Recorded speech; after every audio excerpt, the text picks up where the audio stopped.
Hi there, you are listening to the Guitar Speak podcast. My name is Matt Wakeling, and this is the show that I produce in Sydney, Australia, where I speak to leading guitarists and guitar figures from all around the world. Thank you so much for joining me. Now, today I'm speaking with guitarist Eric Peterson from the legendary Bay Area thrashers Testament. We talk about Testament's latest studio album, the 13th album from the band, entitled Titans of Creation. Also talk about the history of the band and how it's evolved over a career spanning over 30 years. Here we go, Eric Peterson from Testament. Eric Peterson, welcome to the Guitar Speak podcast.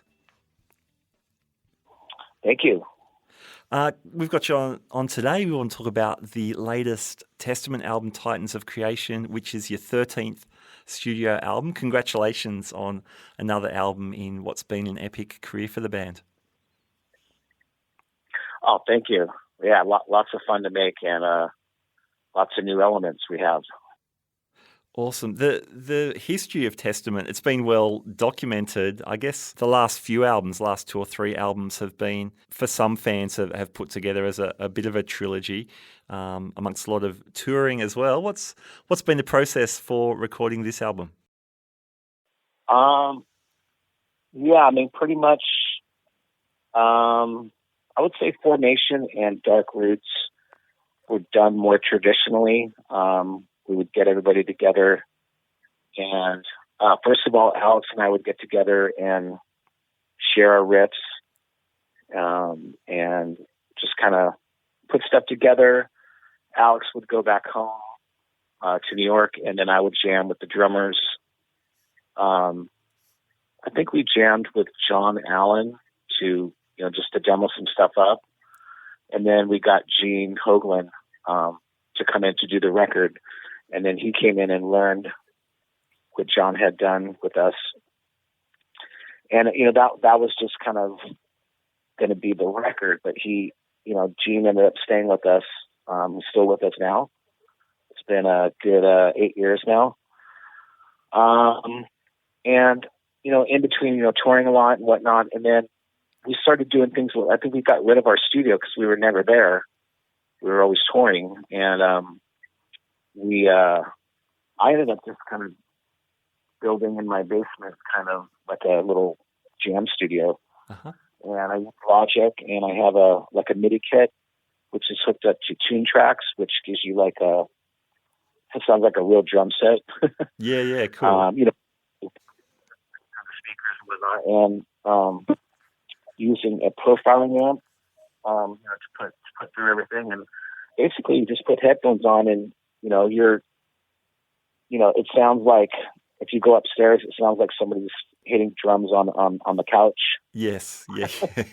But in our ears, it's like we're in a studio. It's like everything's mic'd up and just sounds really, really cool. And it's a really great way to write, especially with drums, because it's all MIDI, so you can edit stuff. Yeah, nice. And you just play to a click. And what was cool about the last 2 records is we were able to, with the drums, build a grid. And what a grid is you play along to a tempo, and you can flex the tempo to go up and down to make it feel right. So when you get, once you get it to how you really want it, that's how it's always going to be. You don't have to cut and paste stuff like the old days. But I'm probably going into it too much. But this time, Gene and I really jammed a lot together. Whenever I would come up with some song ideas, he would come up and we would kind of put them together and drum them up. And I would edit some stuff and, send them to Chuck, send them to Alex and Steve. Steve would come over and learn them. So everybody kind of knew going into this record a little bit more than the previous one, which was more kind of just me demoing up everything and then everybody getting it and we going into the studio playing it. Okay, yeah. For the most part. Sure. But this one was more like we all got, Alex came out a couple times and jammed with me. Like I said, Gene came up like every other weekend, a good 6-7 times. And then we had 18 days in the studio that we actually recorded at. So we got to hook the drums up and just really fine tune everything, and not rather than spending 1 or 2 days miking the drums and then starting recording. Our co-producer and engineer Juan Ortega was able to do that in 1 or 2 days just to start to jam. But we had 18 days to go through all the songs. So by the time we were ready to record, I mean, he had the drums sounding so good in the studio. And we were able to build a grid that I had already built, but just really tweak it, and got to play the songs together, a little bit more. That's one thing about when you write a record, especially this kind of music. I mean, do you think it's, you get it to where it's, super killer and it sounds good and new, but it's like, yeah, but 2 years later after you tour on it, you realize that you're playing it way better, yeah, because you end up owning it. Sure. So, with all this extra jamming, we really, I think we really had a good feel on this one. That's what made it, I think, just that much more better. Getting the bass more up in the mix. Alex and I trading off on solos a lot on this one. Yeah, I love that. I love that. So they're pretty evolved demos you're talking about. Did any of that stuff did you end up flying any of that in on the final album? So you talk about using model No, amps. because they're not. Those are. Yeah, that's. I mean, it sounds great. I mean, I put it on and it's pretty comparable, but real drums sound better, and sure, a real guitar. Sure. I mean, it. I wouldn't be scared for people to hear it. Cool. Compared to some of our other demos or boombox tapes, I'd be like, no. Yeah, sure. But so it's more of a preparation tool. At some point later down the line, when we're in our 60s or whatever, we'll release our demos. That could be another box set or something. I don't know.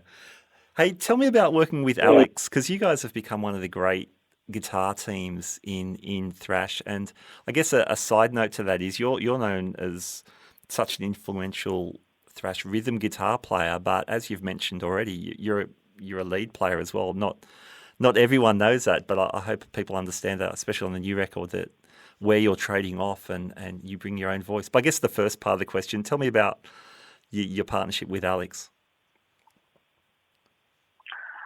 It's really good. I mean, Alex is such a renowned player, and I mean this in a good way. He has no insecurities about his playing, so he's almost like, in a way, encouraging me. Especially, I mean, there was a time where I just was more insecure about soloing. Like I have to really plan out what I'm going to do. Because I when it comes up to I'm in the room with everybody, I'll be kind of scared to and I guess it's insecurity, just especially after Alex just went, sure. and I'm just like, oh, okay, I know I could do that kind of stuff, but just over the years, just it's been a while, and I think I took off that jacket off myself and just I'm a different type of player. I'm more of a bluesy, more influenced by, like Schenker and Pat Travers and Iommi and stuff like that. Yeah. And, Alex is in his range is waiting for when he was younger. It was more Ian Bay and Randy Rhoads and Van Halen, the more modern, fast stuff. Of course, it's there's so much more jazz players and stuff like that. I couldn't name them all, but sure. Yeah, just between us two now, on the last two records, especially this record, it's almost half and half. Okay, cool. But at the same time, it's not taken away from anything. It's just another, essence, and I think another element that makes it that much more different and better and fresher. That's what I'm hearing from everybody. Like, what did you do different? And I'm thinking nothing, but then I'm like, well, I'm doing some more solos, and we took a little bit more time to record. I think Chuck was open to more ideas and not being so, I don't want to say stubborn, but just more, listening to people who care about the record too. Mm-hmm. Yeah. And Steve, Steve DiGiorgio just, getting bass in the mix more, and just that Rickenbacker sound. It's just awesome, really, really, really cool. And Zahi's out of this as well. But just having all these new type of elements, and even icing a little bit. Not groundbreaking stuff on the record, but the stuff that I do is pretty cool, I think. Yeah, definitely. And it just gives it that little extra, like, what's that?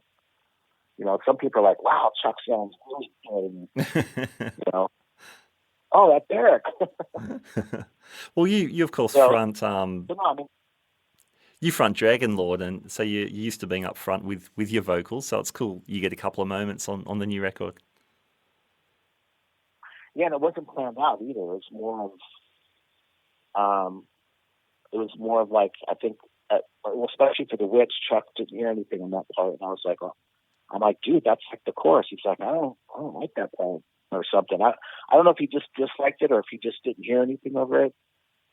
But he had asked me to, well, show me what you mean. So I went out there and laid down some stuff, and it was just that quick, like, we're doing it. Yeah, cool, man. And how about guitars? Are you playing your Dean guitars on the record? Yes, I use my white signature, which is the USA. I have this new one. I don't know what they're calling it. It's like it's one of their older reissues. It's a V, and it's like all wood.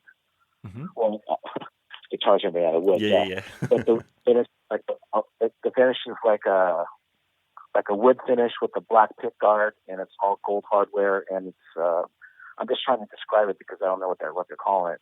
Yeah. But I used that one on the Healers, the solo for the Healers. Oh, okay, cool. And it's got this more kind of PAF sound to it.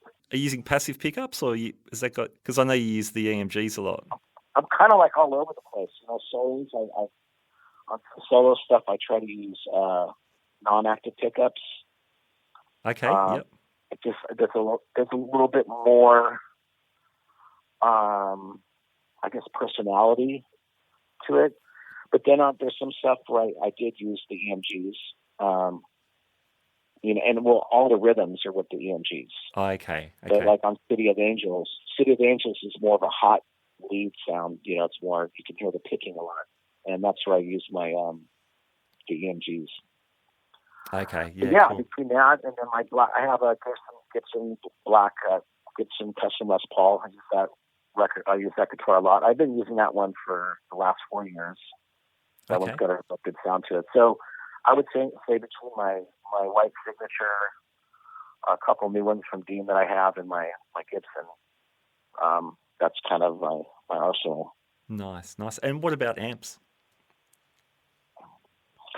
So amps, what's cool so I recorded all my guitars at my house. Everybody else recorded in the studio. Mm-hmm. But what made it easy for me, since the studio is about an hour and a half away, that's 3-4 hours of driving, I would just get up and I got everything set up through here, and I just would use a DI, use my Kemper profiler, which profile my tone. It sounds good enough. Sounds really good, actually. Yeah, but great. Using the DI, Andy was able to rerun my tone through a real amp, and we went through the stealth. Okay, cool. So that's the EVH stealth. Yeah. And that amp, he dialed that one up really good. So that's kind of going to be my tone, I think, on the new one. And that, and I think it's some angle stuff with soloing. Mm-hmm. Cool. It's a mixture, a blend of stuff. Yeah, nice. Yeah. It's so cool, the technology now, you can to be able to reamp stuff and find something that'll work really great in whatever particular mix your part is, and that's. But just to record with the DI is very smart. I think all the first Testament records I used the DI on everything. So if we ever wanted to go remix, if we wanted to go remix Souls of Black or Practice What You Preach or whatever, and have Andy remix it, it would be possible. The drums would probably take a long time because you'd have to sit there and sample each drum, which we've done before. We did that on The Gathering. Okay. Yep. Because it's not. That would be a lot harder to do, especially because it's not MIDI. You'd have to look at the wavelength and put your sample on each hit. Yeah. That would be kind of a nightmare. But reamping is simple enough.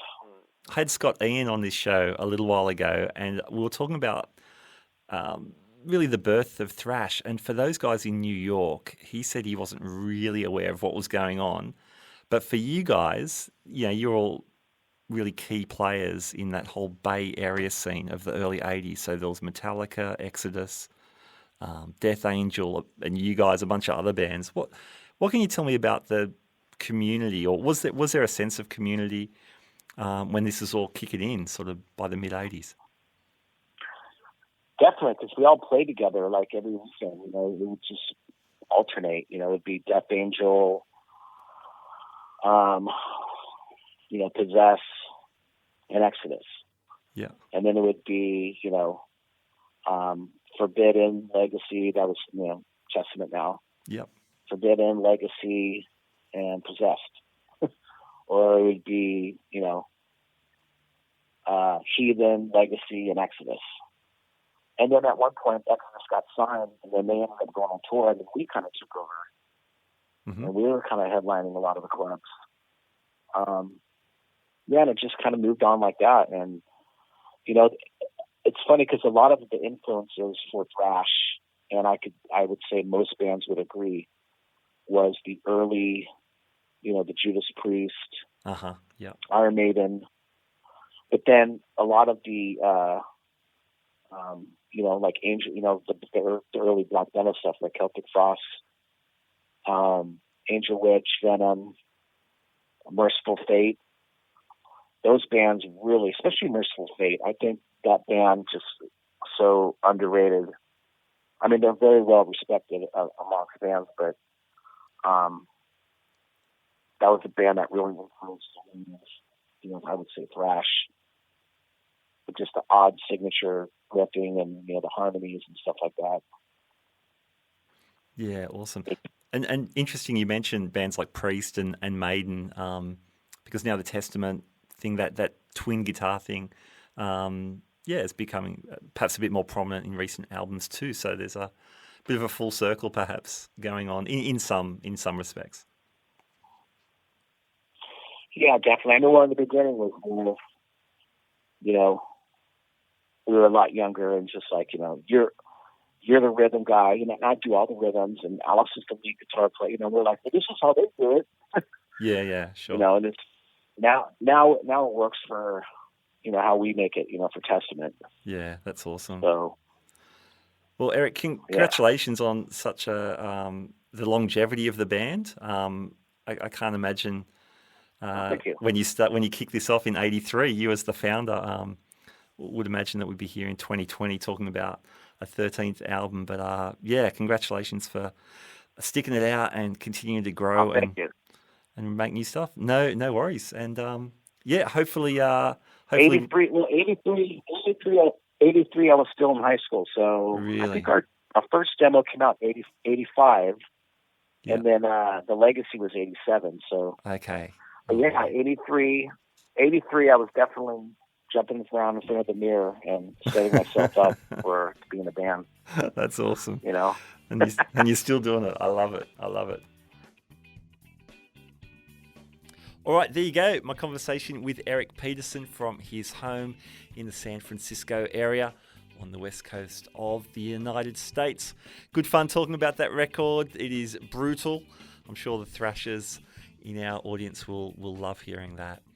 Okay, thank you for joining me on the Guitar Speak podcast. Remember, you can head over to guitarspeakpodcast.com to check out all our previous episodes. Subscribe on Apple Podcasts, Spotify, Stitcher. All those links are there, plus our social media, t-shirts, backing tracks, different stuff you can get your teeth into. All right, thanks for joining me. My name's Matt Wakeling. You've been listening to the Guitar Speak podcast, and I'll catch you next time. Bye now.